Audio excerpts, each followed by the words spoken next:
जी नाज़रीन, ब्रेक के बाद एक बार फिर आपको खुश आमदीद। बड़ी ईद है और ईद की बड़ी खुशियाँ हैं और हम आपके साथ सेलिब्रेट कर रहे हैं। और ब्रेक पे जाने से पहले एक मैंने मुखबरी ये की थी कि मलिक साहब जो हैं बहुत अच्छा पकाते हैं खाना भी और और उसका अच्छी रिएक्शन हमने आपको और रिएक्शन ब्रेक में जो मलिक साहब ने दिया वो उसका हम जिक्र नहीं करेंगे। मलिक साहब के खिलाफ एक साजिश लेकिन हुई है, मैंने क्योंकि खाया हुआ है जिन लोगों के सामने आपने ये इंकशाफ किया है, हमारे हर मसले दफ्तरी मलिक साहब सॉल्व कर रहे हैं, बल्कि पर्सनल मसले भी हमें टिप्स देते थे। अब एक मसला था खाने का, खाना पका के भेजेंगे नहीं वो भी उन पे पड़ गया है।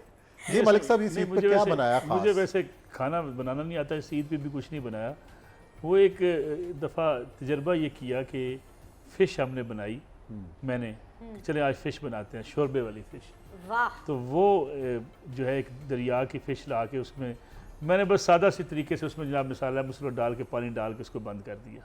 अच्छी तो बन गई। वो इतनी अच्छी बन गई कि उस रेसिपी को फिर मैंने 2-3 दफ़ा चलाया। वो सारे फिर दोस्त कहते हैं ऐसी और कभी कहते हैं नहीं। कि फिश शोरबे वाली बनाना ये बड़े हाँ, बंझे हुए मतलब कि शख्स का काम होता है, हाँ, क्योंकि उसकी और स्मेल उसकी को स्मेल खत्म करना Exactly. सबसे बड़ी बात है। और ये जो बड़े जो ईद अगर के आप वो ऊपर गोश्त लहसुन का खाते इस्तेमाल इसकी करते हैं भी उसमें तो एक उसकी खास खास स्मेल है। ये उसको मैंने भी- चीज देखी, ये आपको नहीं पता होगा, ये मलिक सर ने बता दिया अभी।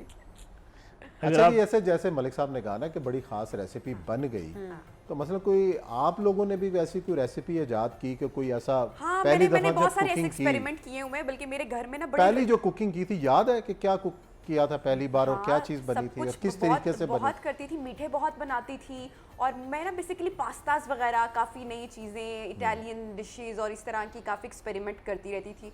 लेकिन वो शादी के बाद सब फेल हो गया, क्योंकि घर में बहुत ज़्यादा सब लोग रिवायती खाने और देसी खाने पसंद करते हैं, और मियाँ तो मेरा बिल्कुल भी वो नहीं है फूडी। नहीं तो मैंने हाउ वो डू यू सब मैनेज योर बनाना, वेट? इसलिए बोला ना फूडी नहीं है, अच्छा, इसलिए okay, जो है वो अच्छा मैनेज हो जाता है, हम दोनों एक दूसरे के साथ तरबूज बांटते खाती हैं। सुबह से लेकर रात। देखिए दफ्तर में सबको पता है, लोग अफ्तारियों पे इतने इतने खाबे खाते हैं, मेरा एक तरबूज का डब्बा घर आता रहा और इधर ऑफिस, और इस तरह से ये सारी चीजें होती हैं। अच्छा, अभी रमज़ान के अंदर आपने ट्रांसमिशन भी की और उस तरीके को लेकर चलना, फिर सहरी अफ्तारी की सख्त रूटीन होती है, प्रोग्राम भी मैनेज करना होता है, तो जो मैनेजमेंट है इसको किस तरीके से लेके चलती है? अच्छा, मैंने अभी थोड़ी देर पहले भी कमेंट किया, मैंने बात बोली कि फैमिली का जो सपोर्ट है वो बड़ा ज़रूरी होता है। सो शादी से पहले वो सपोर्ट आपको पेरेंट्स की सूरत में वो करते हैं हर चीज़, और आफ्टर शादी अगर आपका मियाँ सपोर्टिव नहीं है तो ट्रस्ट मी आप काम नहीं कर सकते, ख़वातीन काम नहीं कर सकती, क्योंकि घर की खिचखिच, मियाँ की बातें वो आपको डिस्टर्ब करेंगी। आज तो उमर को जाती है आपको पॉकेट मनी बढ़ा देनी चाहिए, ऐसे इन्हीं तारीफा करती हैं। सच ये तो में, होगा लाजमी। सही बात कर रही हूँ। आप सोचे ना कि आप एक काम कर रहे हैं, पीसफुली आ रहे हैं, अच्छे से अपनी लगता है आपको उमर से कोई काम है आज कोई ना कोई, है ना? लेकिन वैसे मैं बात बताऊँ, एक औरत की स्ट्रेंथ, मतलब अगर एक औरत स्ट्रांग है ना, तो एक स्ट्रांग औरत आपको दो चीज़ें इंडिकेट करती है। इट्स नॉट नेसेसरी कि वो आपको बताएगी किस वजह। एक तो ये कि वो उसने काफ़ी स्ट्रगल से आई है और इस वजह से वो स्ट्रांग है, और दूसरी ये कि पीछे पावर स्ट्रांग है, यानी कि स्ट्रांग है, और वो support cheese absolutely right, it comes from your family. और फैमिली सिर्फ वो नहीं होती कि आपके ब्लड रिलेशंस हो। अब जैसे हम एक इस इदारे में काम करते हैं, दिस इज़ अ फैमिली। मतलब जो हमें यहाँ पे अगर काम करते हुए, अब जैसे मलिक साहब सपोर्ट करते हैं या आप सपोर्ट करते हैं या हमारी जैसे टीम्स हमें सपोर्ट करती हैं, मेरे जैसे प्रोड्यूसर साहब हमें सपोर्ट करते हैं, इसके टीम उसको सपोर्ट करती है। सपोर्ट के बगैर ये कुछ नहीं हो क्योंकि सकता। आप देखें ना नहीं, सर, आपकी तो शादी होगी, आपके इन-लॉज को सपोर्ट करना पड़ेगा। उनके अब पास आप ऑप्शन ही उनको भी नहीं support है। ऑप्शन ही करेंगे। कोई नहीं। आप यूनिवर्सल सपोर्टर बन ऑप्शन ही जाए, कोई मतलब नहीं। आपका वोट मेरी तरफ कोई होना ऑप्शन ही चाहिए। नहीं होनी उनके लिए। आपका वोट मेरी तरफ होना चाहिए मलिक साहब का, ये मुझे पता है, और 100% कि मलिक साहब का वोट मेरी तरफ ही होगा। Definitely. ये सबसे आगे होंगे रिसीव करने में सारे गेस्ट को। बिल्कुल होंगे, तो करने वाली बात। Exactly. उनके फोन अच्छा, माय शादी is not a national issue right now, Eid is a national issue, this is Eid celebration. नहीं, ईद है ज़ाहिर है, ये भी ईद ही होगी। अगर उनके फोन हमने ही सुनने, हमने कहा नहीं तसल्ली करो, कोई गल नहीं, कोई मसला नहीं है। अच्छा जी, बात ये हो रही है मसलन बिनिश, आप एक बड़ी दोस्ती आपकी है, बड़ा क्लोज ताल्लुक है मुस्लिम लीग नून की जो रहनुमा है, नायब सदर है मरियम नवाज साहिबा से, इस ईद पे कोई बातचीत हुई? दोस्ती तो नहीं है, लेकिन ताल्लुक बहुत अच्छा है, और सिर्फ मरियम नवाज से नहीं है, पीपल्स पार्टी में भी है, बिलावल से भी उतना ही अच्छा है, शरीर रहमान से भी उतना अच्छा है, शाजिया मरी से भी उतना अच्छा। और अभी अच्छा चलो मैं सवाल पूछूं कि बहुत बिलावल सालों बड़ा से। लीडर है कि मरियम नवाज? अभी What's दोनों your बन take? रहे हैं, they all are on the way of becoming a leader. जो पाकिस्तान की आखिरी लीडर थी वो बेनज़ीर थी, उसके अलावा जितने भी हैं दे ऑल आर पॉलिटिशियंस। सबसे बेहतरीन पॉलिटिशियन अगर आप मुझसे पूछे तो आसिफ अली जरदारी है, बिकॉज उनका एंड रिजल्ट बहुत अच्छे हैं। 5 साल उन्होंने जमहूरियत के पूरे किए। जब 5 साल वो आए, उन्होंने जो जो काम अपने मेरिट पे रखे थे, 18वीं तरमीम करनी है, अपनी सदारत लेनी है, वज़ीर आज़म, सेंटर को आपने पावर देनी है, सदर से पावर लेके आपने प्राइम मिनिस्टर को देनी है, जो उन्होंने NFC अवार्ड्स किए, जो उन्होंने सोचा था उन्होंने वो किया। तो बहैसियत पॉलिटिशियन वो सबसे कामयाब पॉलिटिशियन है और मैं उनको बहुत अच्छा सियासतदान अच्छा, समझती हूँ। 2023 में आपको किसको वज़ीर आज़म देखना चाहती हैं? 2023 में मैं किसको वज़ीर आज़म देखना चाहती हूँ, अब भी उन दोनों में से कोई तैयार नहीं है, लेकिन 2023 सियासी में जवाब आगे देख लें आप sir. which is true because मैं इमरान खान जैसा वज़ीर आज़म 2023 में नहीं चाहती, लेकिन 2023 में वो वज़ीर आज़म होगा जो पाकिस्तान के करताओं धर्ताओं को मंजूर होगा। करताओं धर्ताओं को मंजूर होगा। आपके सामने जो लिस्ट है, आपकी मैं विश पूछ रहा हूँ, आप मंजूरी को छोड़ दें, जो मेरे दोनों आप किसको वज़ीर आज़म जो मेरे देखना दोनों कैंडिडेट्स हैं वो कहीं और की लिस्ट पे पूरा नहीं उतरते। आपके So, कैंडिडेट्स कौन है? जो जमहूरी कैंडिडेट्स हैं जिनको अवाम वोट करे, जिनकी एक पोल है, अगर हम पंजाब में बात करें तो ऑब्वियसली वो PMLN की लीडरशिप होगी, अगर हम सिंध में बात करें, अगर हम बलूचिस्तान में जाकर के बात करें तो ऑब्वियसली वो पीपल्स पार्टी का टिल्ट वहाँ पे ज़्यादा नज़र आता है। लेकिन वो ये है कि प्राइम मिनिस्टर बनने के लिए एक सर्टन मेचोरिटी चाहिए, और वो मेचोरिटी नहीं है जो कि एक मेयर की होनी चाहिए या एक स्टार की होनी चाहिए। अच्छा, वो मेचोरिटी वो है जो कि एक विजनरी स्टेट्समैन की होनी चाहिए। मैं लीडर की भी इमरान बात खान नहीं की कर नहीं रही। है? नहीं, क्यों नहीं? अनफॉर्चुनेटली ये क्या बात हुई यार Dinesh? He is a very big star, उनकी क्राउड पुलिंग अगर बहुत अवाम उन्हें ज्यादा वोट है। देते हैं तो वो क्यों उम्मत नहीं बन मुस्लिमा सकते? हाँ, अगर हाँ ये बात, अवाम अगर उन्हें वोट अवाम देते हैं उनको तो हक अगर है, अवाम उनको जमहूरियत की वोट आप बात देते कर रही हैं, हैं। अवाम उनको वोट देते हैं तो उनको बिल्कुल आना चाहिए और उनको वजीर आजम बनना चाहिए। लेकिन अगर मैनूवरिंग होती है और अगर अवाम वोट नहीं देते और वो किसी और की सपोर्ट से आते हैं तो फिर उनको बिल्कुल नहीं आना चाहिए। एक स्टार में और एक पॉलिटिशियन में, एक स्टार में एक, मैं लीडर की तरफ जाती नहीं हूँ बिकॉज पाकिस्तान के अंदर इतनी मेचोरिटी नहीं है कि उनके अंदर लीडर्स होना, ना हमारी अवाम में इतनी मेचोरिटी है। मतलब आप ये देखें कि पाकिस्तान की अवाम ऐसी है कि इमरान खान साहब उनको जो भी बोलते हैं वो आके मानते हैं, नवाज शरीफ उनको जो बोलते हैं पाकिस्तान की अवाम उसको मानती है। हर एक का जो अपना फॉलोवर है वो अपने अपने लीडर की अकीदत करते हैं और उनकी वो जो बात होती है वो उनके लिए हरफ आखिर होती है। तो पाकिस्तान की अवाम में भी एक लीडर की मेचोरिटी नहीं है। मतलब मैं ये सोचती हूँ कि अगर 2022 में भुट्टो जैसा लीडर आ जाता तो हम तो पता नहीं उसके साथ क्या करते। हमारे पास भुट्टो और बेनज़ीर ऐसे टाइम पर थे जब अमेरिका, बरतानिया जहाँ पे 200 400 साल की डेमोक्रेसी है, भारत जहाँ पे इतने सालों की डेमोक्रेसी है, उनके पास आज तक वो लीडर्स सही कह रहे हैं मलिक साहब। आपसे यही सवाल कि 2023 में अब जाहिर है तब्दीलियों का साल है, मुश्किल हालात से हम गुजर रहे हैं, सियासत के हवाले से भी। इमरान खान साहब भी अपनी मकबूलियत का दावा करते हैं।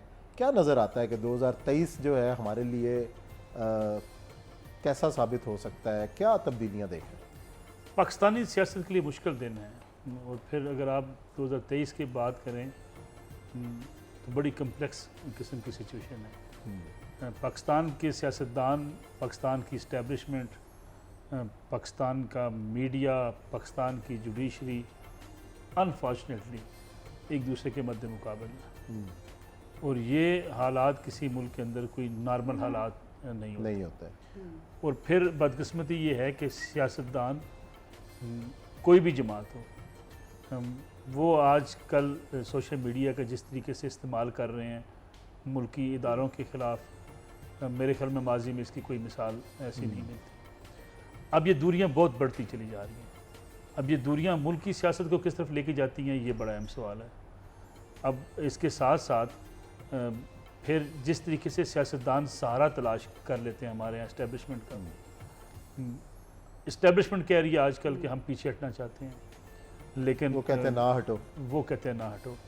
और फिर जिस तरीके से इमरान खान साहब जैसे नाराज़ हैं, मुतालबा करते नज़र आते हैं इस्टेब्लिशमेंट से कि मुझे जब निकाला जा रहा था तो आप न्यूट्रल क्यों थे, आप क्यों खामोश थे, वो भी इस्टेब्लिशमेंट को इन रखना चाहते हैं। तो मेरे ख्याल में फिर इमरान खान साहब और PMLN और पीपल्स पार्टी जितने दूर जा चुके हैं, कोई पॉलिटिकल कंसेंसस भी होता हुआ नज़र नहीं आता।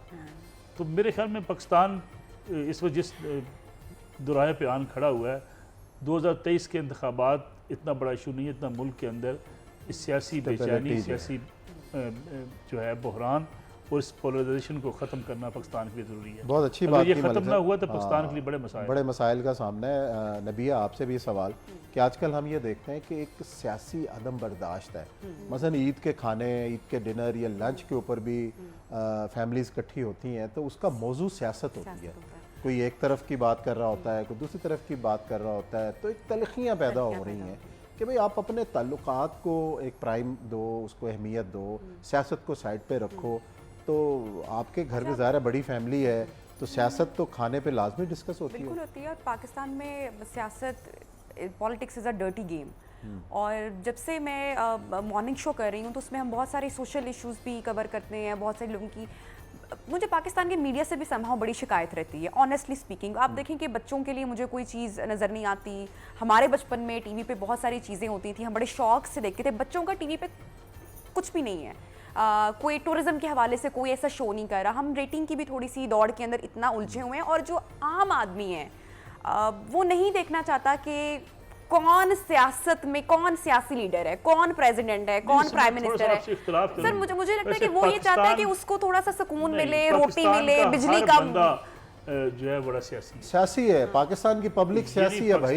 खड़े पे चारपाई पे लोग बैठे हैं, सियासत डिस्कस कर रहे होते हैं, चाय के होटलों पे बैठे हैं। लेकिन मेरे ख्याल से कि जो आम आदमी है वो ये चाहता है कि जो भी आए शख्स वो आके उसके लिए काम करे, आम आदमी के लिए, ना कि सिर्फ यहाँ पे कुर्सी की ही सियासत होती रही, जो कि होती है पार्ट ऑफ द गेम है ना। मतलब एक छोटी सी मैं बात यहाँ पे शेयर करूँ। हमारे बहुत बड़े स्टार हैं cricketer, I have been a huge fan always, Shoaib Akhtar. और मैं, क्योंकि आपको पता है स्पोर्ट्स रिपोर्टर रही हूँ, मुझे उनको कवर करने का भी मौका मिला, तो उनका जो एक ऑरा था वो बड़ा ज़बरदस्त था। अभी भी वो स्टार हैं। उन्होंने भाई सचिन तेंदुलकर को उनकी सालगिरह के ऊपर ट्विटर पे विश कर दिया। शान एक बहुत बड़े स्टार हैं पाकिस्तान की फिल्म इंडस्ट्री के। शान ने शुएब अख्तर की ट्विटर वॉल पे जाकर के उनको ट्रोल किया और शुएब अख्तर को लिखा कि आपने इमरान खान को तो उसकी बर्थडे पे ट्वीट नहीं किया था और आप सचिन तेंदुलकर को ट्वीट कर रहे हैं। उसके बाद हमने ये देखा कि शुएब अख्तर ने इस सब के बावजूद शान को उनकी बर्थडे पे विश किया ट्विटर पे। बिल्कुल ऐसे। कहने का मेरा मतलब ये है, दुनिया जहां में आप कहीं भी देख लें, लंदन, अमेरिका, ये बहुत बड़े बड़े मुल्क हैं, बहुत जमहूरी मुल्क हैं। आप इंडिया में देख लें, वो तो इतना डेवलप्ड नहीं है, उनके हमारे मसाइल एक जैसे हैं, लेकिन वो हमसे कहीं ज़्यादा आगे। वैसे तो हम कहते हैं कितना बुरा मुल्क है इंडिया, हमारा दुश्मन मुल्क है, लेकिन मुझे जलन होती है। आपने कभी देखा है सलमान खान को पॉलिटिकल होते हुए? सबसे बड़ा स्टार है, ऐसे ही है। यू नो, मैं जनरली एक बात, हमने पोलिटिसाइज कर दिया। हमारा पाकिस्तान इंडस्ट्री का सबसे बड़ा स्टार शान ट्रोल कर रहा है एक और स्टार को, लेकिन अपने मुल्क के लिए वो खड़े हो जाते हैं। नहीं, लेकिन सर हमारी इंडस्ट्री के अंदर आप ये देखें ना, फिल्में, ड्रामे ISPR बना रही है, आम प्रोडक्शन सर्वाइव नहीं कर सकती। चले वहाँ पे भी बन रहे हैं। खैर छोड़ो इस बात को। नबिया प्रोग्राम जो है वो खत्म हो रहा है। नबिया से बात हो रही थी इस चीज़ पे, मतलब क्या फिर एंडिंग क्या होती है? जब मुझे ऐसा लगता है, क्योंकि मैं बहुत आप लोग डेफिनेटली पॉलिटिकल शो भी करते हैं, बिनिश की बीट भी है, सर की भी मुलाकातें, तो सोशल इश्यूज जो हैं, आई थिंक कि वो समहाउ, मैं जो शिकायत कर रही थी थोड़ा सा ओवरऑल ही, कि वो आम आदमी बेचारा वो शायद चाहता है कि बिजली के बिल कम आए, पेट्रोल की प्राइसेस कम हो जाएं। हम वायरल केसेस में काफी उलझे होते हैं। अब आप देखें कि दुआ ज़हरा का केस भी फॉर एग्जांपल इतना वो हुआ कि एंड पे लोग भी थक गए कि भाई इसको वाइंड अप कर दो। तो ये वाली चीज़ें थोड़ी सी हैं, ये थोड़ी सी प्रॉब्लम है, जो मुझे लगता है कि बच्चों के लिए चीज़ें नहीं है। पाकिस्तान की गुड इमेज, चले जी, अल्लाह करे कि ये प्रॉब्लम्स जो हैं जल्द ख़त्म हो जाएं और अगली ईद पे जब हम यहाँ बैठे हों और आपके साथ शो कर रहे हों तो पाकिस्तान खुशहाली की तरफ बढ़ रहा हो, मसाइल कम हो रहे हों, तरक्की की जानिब बढ़ रहा हो, और जो पॉलिटिकल माहौल के अंदर जो तलखी है, जो अदम बर्दाश्त का रवैया है, वो ख़त्म हो रहा, और उसके लिए सबको मिल बैठना होगा। मुझे और आपको भी किरदार अदा करना होगा। इसी नोट के साथ आपसे इजाज़त चाहेंगे और जाने से पहले एक बार फिर आपको ईद की बहुत बहुत मुबारक और ईद की बड़ी खुशियाँ मुबारक। अल्लाह हाफ़िज़।